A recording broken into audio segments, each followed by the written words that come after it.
Bismillahirrahmanirrahim. Assalamualaikum warahmatullahi wabarakatuh. Kembali lagi kita di pelajaran pendidikan dan kewarganegaraan. Adapun materi yang akan kita bahas pada kesempatan kali ini yaitu pentingnya norma dalam kehidupan.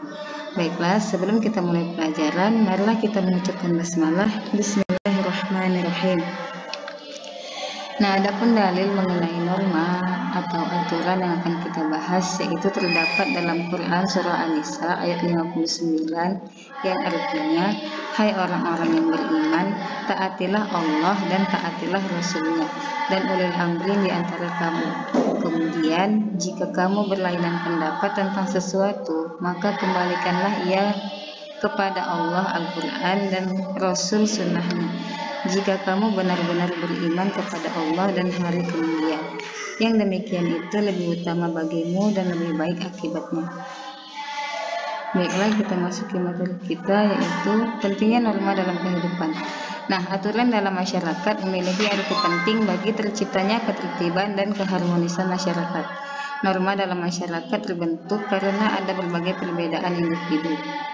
Sebagai makhluk individu, manusia memiliki kepribadian, kepentingan, keinginan, tujuan hidup yang berbeda satu dengan yang lain.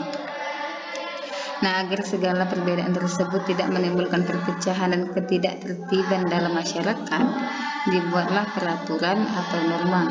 Fungsi aturan dalam masyarakat antara lain: yang pertama, pedoman dalam bertingkah laku. Norma memuat aturan tingkah laku masyarakat dalam pergaulan sosial.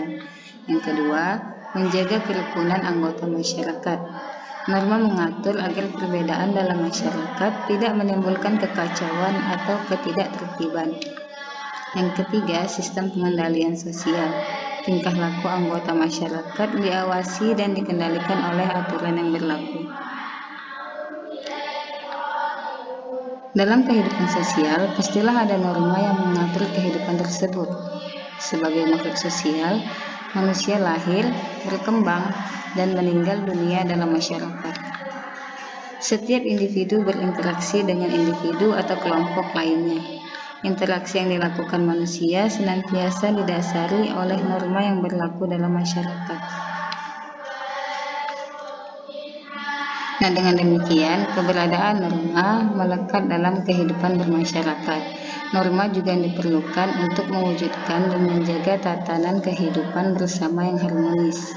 Tanpa adanya norma, maka akan terjadi ketidakteraturan dalam kehidupan bermasyarakat.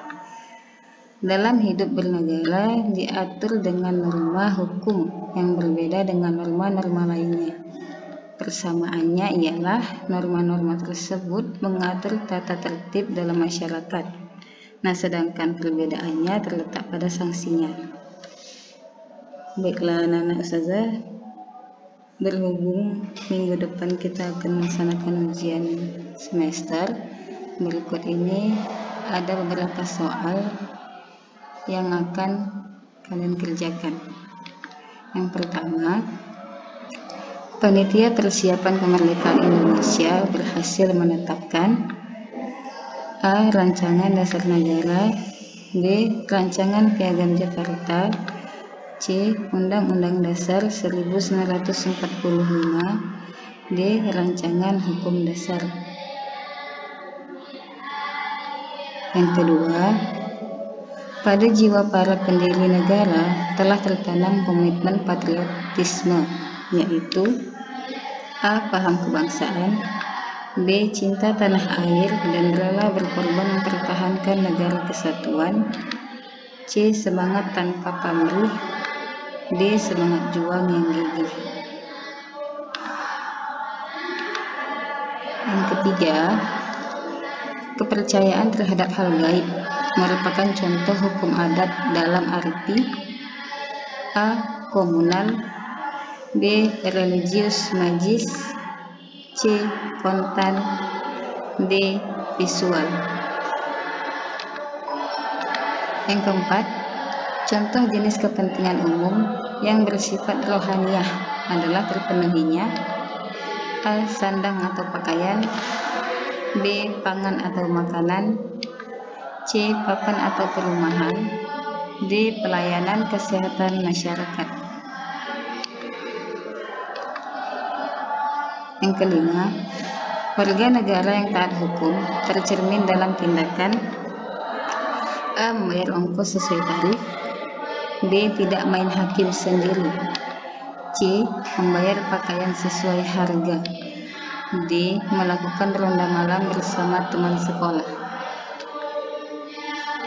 Yang keenam, eksogam di Tapanuli merupakan salah satu contoh dari A. Kebiasaan, B. Norma adat, C. Hukum adat, D. Tata kelakuan. Yang ketujuh, kaidah-kaidah yang berisi perintah dan larangan untuk mempengaruhi tingkah laku manusia dalam pergaulan di masyarakat merupakan pengertian dari A. Agama, B. Etika, C. Akhlak, D. Norma. Yang kedelapan, pada 1 Juni 1945, usulan 5 asas rancangan dasar negara dari Insinyur Soekarno adalah A. Pancadharma, B. Pancakarsa, C. Pancasila, D. Pancakuda.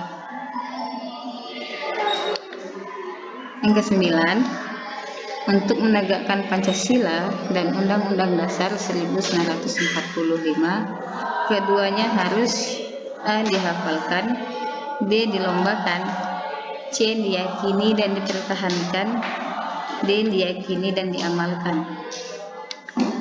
Ke-10, sidang panitia 9 telah berhasil merumuskan A. Teks proklamasi kemerdekaan RI, B. Piagam Jakarta, C. Pembukaan Undang-Undang Dasar 1945, D. Undang-Undang Dasar 1945. Nah, demikianlah materi dan sebagian soal semester yang akan kalian kerjakan. Terima kasih untuk perhatiannya. Kita tutup dengan lafaz hamdalah. Alhamdulillahirabbil alamin. Wassalamualaikum warahmatullahi wabarakatuh.